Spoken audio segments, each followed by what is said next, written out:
Hey everyone! Welcome back to the podcast. I'm Liam, and today I'm joined by the amazing Emma. How's it going, Emma? Hey Liam, I'm doing great. Thanks for having me on today. I'm excited to help our listeners with some useful English tips. Awesome! So today, we're going to talk about some simple and practical ways to improve your English. We'll focus on common phrases, how to talk about your daily routine, and even some language learning tips. So let's jump in. Let's start with something basic. When you meet someone in English, you want to know how to greet them. Emma, what are some common greetings you use? Well, the simplest one is hi or hello. You can use these pretty much anywhere, whether it's at work, with friends, or even on the street. Yeah, and if you want to ask someone how they're doing, you can say, "How are you?" or "How's it going?" These are very common in English. Exactly. And if you're meeting someone for the first time, you could say, "Nice to meet you," or even "It's a pleasure to meet you." It's a friendly way to start a conversation. Right, and remember, it's polite to answer with something like, "I'm doing well, thank you," or "I'm great, how about you?" Now, let's move on to something everyone needs, talking about your daily routine. Emma, what's a typical day like for you? Well, I usually wake up around 7 a.m., and then I have breakfast. After that, I go to work or do some errands. In the evening, I relax and watch TV or read a book. Nice. You just used some great verbs there like wake up, have breakfast, and go to work. Those are key verbs to know when you talk about your day. Definitely. And when you talk about routines in English, you want to use the present simple tense. So for example, I might say, I wake up at 7 a.m. every day. Exactly.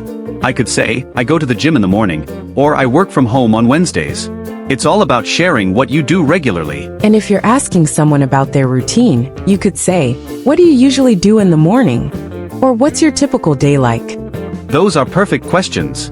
You're not only learning how to talk about your own life, but also asking others about theirs, which is great for conversation. Let's talk about small talk, something that's super useful in English. Emma, how do you start a casual conversation with someone? Small talk is all about talking about things you have in common, like the weather or current events.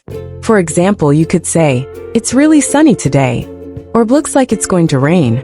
These are simple and easy ways to start a chat. Right. And asking someone questions about what they like is a great way to keep the conversation going. You could say, have you seen any good movies lately? Or what's your favorite type of food? People love talking about their interests. Exactly. And even talking about simple things like work or hobbies can keep the conversation going. For example, what do you do for fun? Or how's work going? Those are great conversation starters, Emma. Small talk may seem easy, but it's so important for building connections in English. Now, let's give our listeners some tips for improving their English. Emma, what's one piece of advice you'd give to someone trying to improve their speaking skills? One of the best things you can do is practice every day. Speak as much as you can, even if it's just talking to yourself in English. The more you practice, the more confident you'll become. Totally agree. And it's okay to make mistakes. The key is to keep going and learn from them. I also recommend finding a language partner, someone you can speak with regularly. It helps you get used to real conversations. Yes, and listening is just as important as speaking. Watch movies, listen to podcasts, or even follow English YouTube channels. Hearing native speakers will help you get used to different accents and phrases. Exactly. And remember, learning English takes time, so be patient with yourself. Progress will come, as long as you keep practicing. Well, that's all the time we have for today's episode. Thanks so much for listening, and a big thanks to Emma for joining me. It was my pleasure, Liam. I hope these tips will help you improve your English. Keep practicing, and don't forget to enjoy the learning process. Absolutely. If you enjoyed this podcast, make sure to subscribe, and leave a comment if you have any questions or topics you'd like us to cover. See you in the next episode. Bye everyone. Happy learning. This script should work well for your podcast video. It's informative, casual, and engaging, with lots of opportunities for learners to hear practical English phrases in action.